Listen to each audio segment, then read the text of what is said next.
Hi, kindergarten friends and families. It's Miss Bruso. We're going to do day 2 of our story today called My Friends. So if you remember to yesterday's read aloud that we did together, today is going to be a review day, but we're also going to introduce something that you and your family can work on at home, and it's called a reading together chart.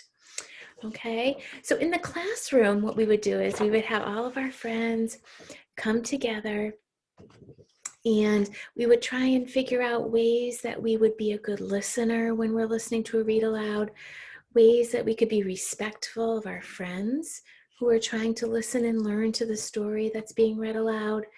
So, because we're learning remotely right now, it might be a good idea for your family to set some expectations around what we might see as someone who's a good listener.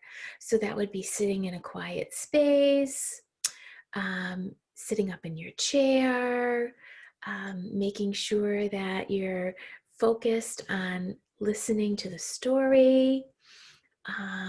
So all I did here was I took a piece of paper and I wrote on it reading together, because that's what we do when we're both in class and when we're learning online. We read together.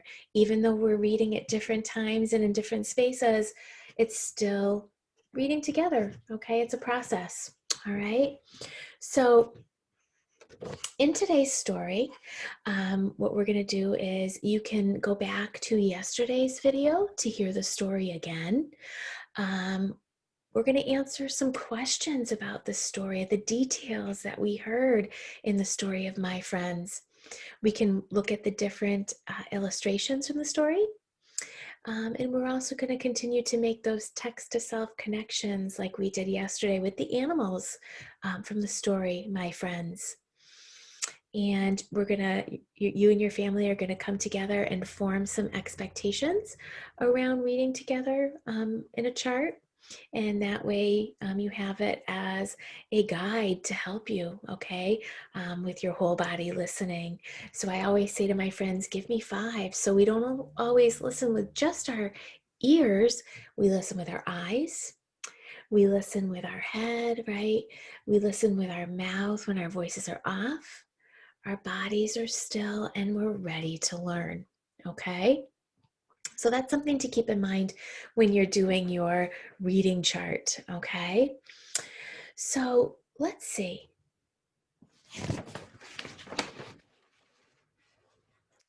We're going to talk about some of the illustrations from our story yesterday.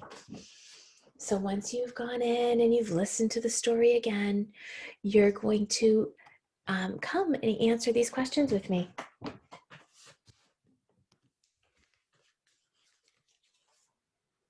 Okay, so here's our story from yesterday, My Friends by Gomi.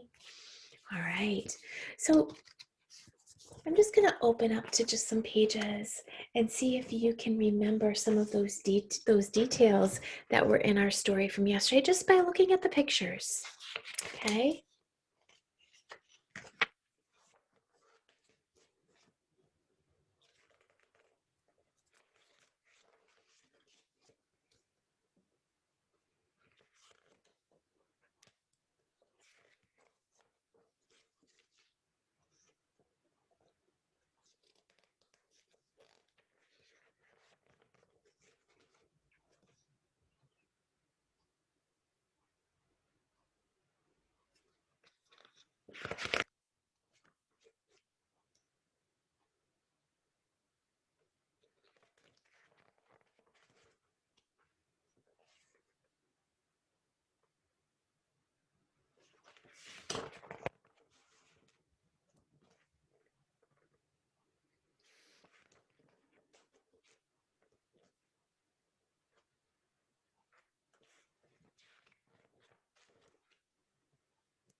So, my friends, I'm going to give you a moment after I ask the question.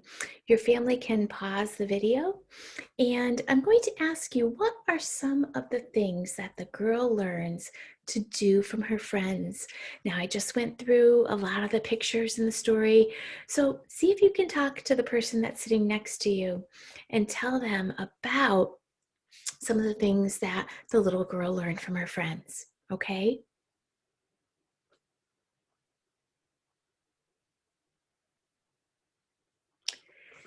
And I'm going to go back now to a picture from our story. And I'm going to ask you a question about that picture.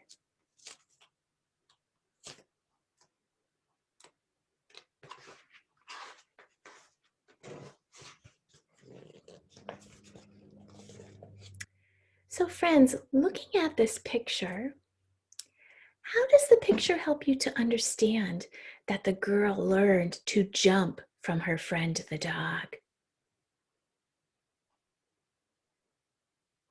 So, some things you might be thinking of, right? See, she watched the dog jump over the fence, right? She saw how he did it. So, just by watching somebody, it helps you to learn new things. And that's what we're going to do in school this year in kindergarten. We're going to watch each other and we're going to learn from each other. So, this is a great story for our kindergarten year together. So, I'm going to ask another question about from our story, but it's more about what we can do in the classroom with each other, even though we are on the computer. What have you learned to do from your friends? And it can be friends that we have right now in our kindergarten class. It could be friends that you had in your preschool classrooms. So take some time to talk and share that with your grown up, okay? And so that is our making meaning lesson. I'm going to go right in now to our vocabulary lesson for today. I'm going to introduce two new words to you from our story, my friends. Okay? All right. So I'm just going to grab my materials and I'll be right back.